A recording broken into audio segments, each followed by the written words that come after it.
Il y a 1 an, j'ai décidé de dire stop à la médiocrité. En vrai, j'en avais tellement marre de commencer des trucs et de ne jamais aller jusqu'au bout. Et c'est là que ma vision, elle, est née.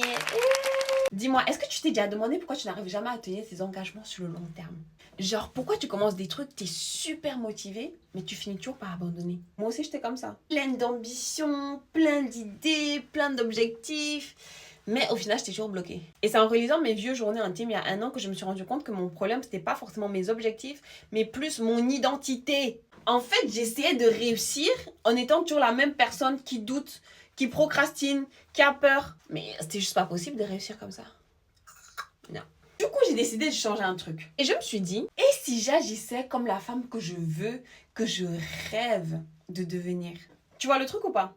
Je me suis dit, et si j'agissais comme cette femme qui a confiance en elle, qui va au bout de ses projets, qui tient ses engagements sur le long terme, qui n'a pas peur, qui ne procrastine pas? Eh bien, c'est exactement ça que d'incarner sa vision, elle. C'est agir comme la femme que tu rêves d'être. Même si tu n'es pas encore prête, même si tu as encore des peurs, c'est poser chaque jour des actions, aussi petites soient-elles, mais l'essentiel, c'est que ça t'aligne avec cette version idéale de toi-même que tu veux devenir. Parce qu'au final, tu ne deviens pas cette femme en un claquement de doigts. Ce sont les choix que tu vas faire au quotidien qui vont te permettre de te rapprocher au maximum d'elle. Ou pas si tu fais des choix de merde.